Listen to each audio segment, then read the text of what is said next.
Grand operation, grand operation, grand operation, grand operation. Grand operation, गली गली जाकर drug addict लोगों को पकड़ना, क्या इसका कोई फ़ायदा है भी या नहीं? और माशरे में इसके अलावा और कौन कौन सी चीज़ें चल रही हैं जो तवज्जो की तलबगार हैं। आज की इस वीडियो में हम लोग बात करेंगे ऐसे हक़ाइक़ के ऊपर जिसके बारे में कोई बात नहीं करता। तो वीडियो एंड तक देखिएगा। अस्सलाम वालेकुम व्यूअर्स, मेरा नाम उसामुद्दीन है और आप लोग देख रहे हैं प्रॉपटेक पाकिस्तान। सब्सक्राइब करना ना भूलिएगा। तो व्यूअर्स, उम्मीद है कि आप लोगों ने वीडियो को लाइक और सब्सक्राइब कर लिया होगा। आज की ये वीडियो है यूनिस अमीन भाई के नाम, जो कि मशहूर हो चुके हैं काफ़ी ग्रैंड ऑपरेशन के नाम से। सबसे पहले तो उनको प्रॉपटेक की टीम की तरफ से बहुत बहुत मुबारकबाद और उनको जो है अप्रिशिएट भी करते हैं कि वो अपनी इदारे के तवस्सुस से ऐसा काम कर रहे हैं जो लोगों की ज़िंदगियों में तब्दीली ला सकता है, लोगों को राह रास्त पे ला सकता है और माशरे में गंदगी और ख़राबी को ख़त्म कर सकता है। आज की वीडियो कोई किसी किस्म की तनकीद नहीं है, सिर्फ़ और सिर्फ तवज्जो दिलाना है दूसरे मसाइल के ऊपर कि कराची शहर के अंदर ये मसला तो है ही, लेकिन इसके साथ साथ मज़ीद मसले और भी हैं। एक अच्छा इक़दाम ये भी है कि ड्रग एडिक्ट लोगों का पाकिस्तान और ख़ास करके शहर कराची के अंदर काफ़ी जो है वो बढ़ाव देखने में आ रहा है कि इनकी तादाद काफ़ी बढ़ चुकी है। लेकिन मामला इतना सीधा नहीं है जितना लोगों को नज़र आ रहा है। सिर्फ 2, 4, 8, 10 लोगों को पकड़ लेना, उनको बंद कर देना और उनको महीना भर रख कर छोड़ देना, इससे ही मामला हल नहीं हो जाता। यूएन की एक रिपोर्ट के मुताबिक एस्टिमेटेड रेट जो है पाकिस्तान के अंदर वो 6.7 मिलियन लोगों का है, जो कि 2013 में था। और ये रेट ड्रग एडिक्ट्स लोगों का दिन ब दिन बढ़ता जा रहा है 10% के हिसाब से सालाना। तकरीबन हर साल 10% लोग इस 67 लाख मतलब कि 70 लाख लोगों का 10% हर साल बढ़ता जा रहा है और ये ऑलमोस्ट 2013 के बाद से डबल हो चुका है। इतनी बड़ी तादाद को डील करना, और इसका ज़्यादातर जाहिर सी बात है कि ज़्यादातर जो शेयर है, जो हिस्सा है, वो कराची शहर के अंदर ही होगा, क्योंकि उसकी आबादी सबसे ज़्यादा है, जिसमें 70% मर्दों की जो आबादी है। आबादी से मुराद 70% वो लोग हैं जो मर्द हैं, नशा करते हैं, और 22% वो लोग हैं जो ख़वातीन करती हैं नशा। और इस प्रेवलेंस रेट के मुताबिक 80% लोग जो बाहर सड़कों पे आप लोगों को नज़र आ रहे हैं और आजकल इनके ऊपर ग्रैंड ऑपरेशन चल रहा है, ये उनकी तादाद बताई जा रही है। जी हाँ, जो कि बनती है तकरीबन लाखों में। कम से कम भी 8 से 10 लाख लोग कराची शहर के अंदर रोडों पर इसी जो है वो ग्रैंड ऑपरेशन की समझ लें कि उनको ज़रूरत है। और सिर्फ 2, 4, 8, 10, 100 लोगों को पकड़ने से ही काम नहीं चलेगा, बहुत बड़ा और बहुत मज़ीद इसके ऊपर काम करना पड़ेगा, जो कि आपको आगे की वीडियो में मैं आपको बताऊंगा। शहर कराची पूरी दुनिया में सेकंड नंबर पर आता है, जो कि ड्रग एडिक्ट और नशा करने वाले लोगों में सबसे सर फहरिस्त है। यूनाइटेड नेशन ये बताता है कि 8 लाख लोग जिनकी उम्र 16 से लेकर 65 साल की उम्र तक है, वो हेरोइन, कोकेन और चर्स और दीगर नशों में मुब्तला हैं। जिसमें सिर्फ अगर हम हेरोइन की बात करें तो उसकी जो कंजप्शन है वो 45 टन सालाना है। मतलब एक साल में 45 टन हेरोइन पाकिस्तान के अंदर कंज्यूम कर ली जाती है। थोड़ा सा हम लोग वसाइल के हवाले से बात कर लेते हैं कि कराची शहर के अंदर ऐसे लोगों को ट्रीट करने की फ़ैसिलिटीज़ कितनी है। अगर हम लोग एक हिस्सा ले लेते हैं जो कि गवर्नमेंट के हिसाब से है, तकरीबन 10 से 15 लाख लोग जो है वो कराची शहर के अंदर ड्रग एडिक्ट हैं, जो कि उसमें से भी 80% लोग जो बाहर सड़कों पर रहते हैं, जिनके ख़िलाफ़ ये ग्रैंड ऑपरेशन चल रहा है। इतनी बड़ी तादाद को फैसिलिटेट करने के लिए, ट्रीट करने के लिए, उनका इलाज करने के लिए सिर्फ कराची शहर के अंदर 10 रिहेबिलिटेशन सेंटर्स हैं, जिसमें एडी और चीपा का नाम भी शामिल है।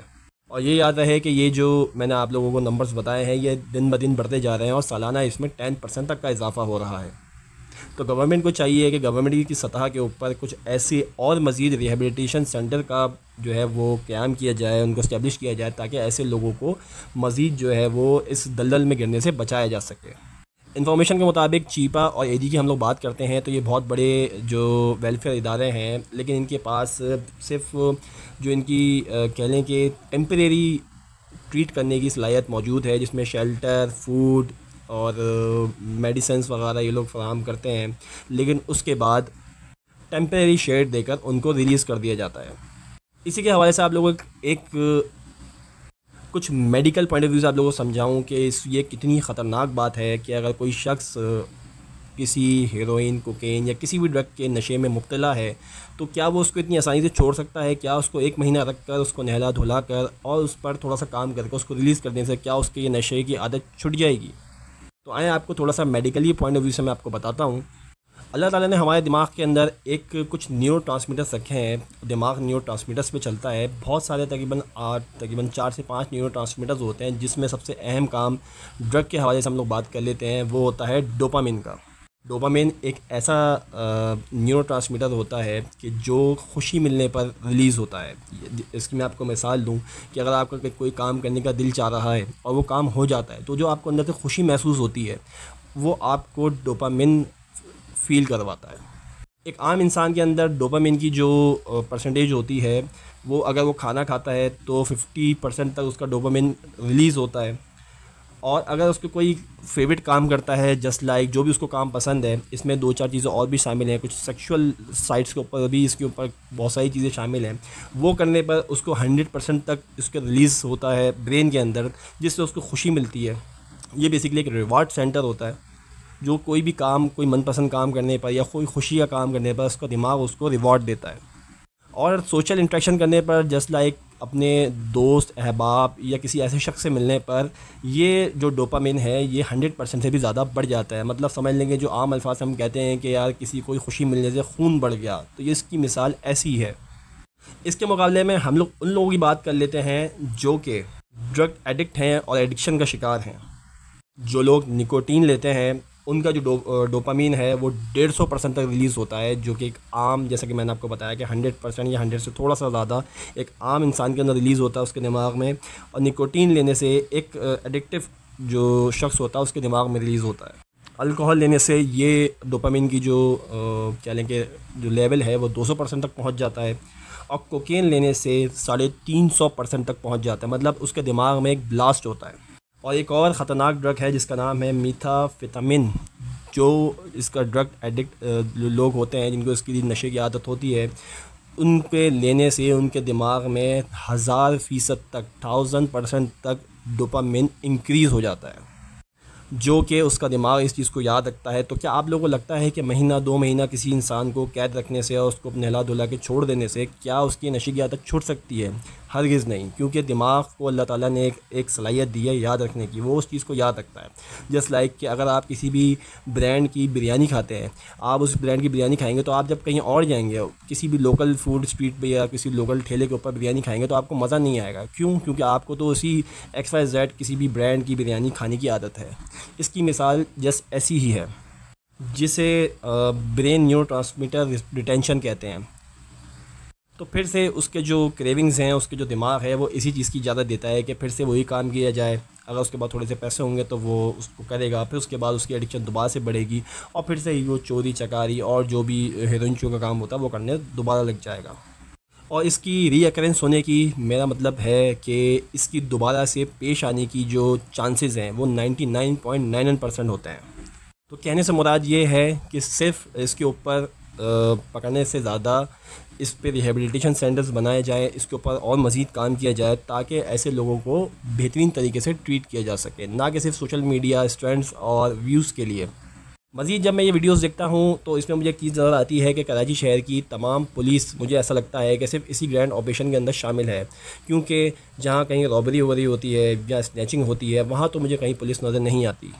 अगर आप वीडियोस में देखें तो बाकायदा फील्डिंग लगा के और प्री प्लानिंग के साथ इन निहत्ते लोगों को पकड़ा जा रहा होता है। मैं निहत्ते तो नहीं कहूँगा, बेसिकली ऐसे लोग कि जिनको दुनिया की कोई ख़बर नहीं होती, लेकिन इनमें वो लोग भी शामिल हैं जो कि असलहा लेकर दंदनाते घूम रहे हैं कराची शहर के अंदर और लोगों को मारते फिर रहे हैं, उनके कीमती असासे छीनते फिर रहे हैं।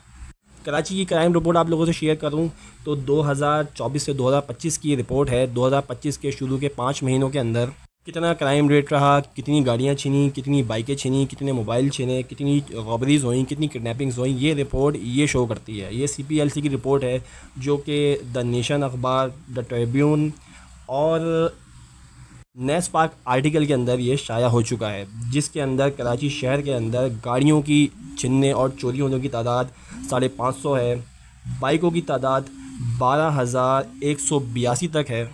मोबाइल फ़ोन्स की अगर हम लोग बात कर लेते हैं तो 4,500 तक जो है वो इसकी रिपोर्ट है। और किडनैपिंग की हम लोग अगर बात कर लेते हैं तो 11 लोग किडनैप हो चुके हैं। ये तो वो रिपोर्ट है जिसकी बाकायदा FIRs और पर्चे वगैरह और दीगर कानूनी कार्रवाइयाँ हुई हैं। इसमें तो ऐसे बहुत सारे लोग वो भी होंगे जिन्होंने कभी कोई रिपोर्ट ही नहीं करवाई। अक्सर औक़ात तो ये होता है कि लोग मोबाइल फ़ोन स्नैच होने की या छिन जाने की कोई रिपोर्ट नहीं करवाते। तो कहने का मकसद ये है कि अगर इसी तरीके से जिस तरीके से मैं दोबारा अप्रिशिएट करता हूँ कि ग्रैंड ऑपरेशन किया जा रहा है, उसी तरीके से मोबाइल स्नैचर्स, रॉबर्स और दीगर जो कार लिफ्टर्स हैं उनके ऊपर भी ऐसा क्रैकडाउन किया जाए ताकि आवाम को भी खुशी मिले, क्योंकि आवाम बहुत ज़्यादा इस वक्त डीमोटिवेशन का और बहुत ज़्यादा परेशानी का शिकार है।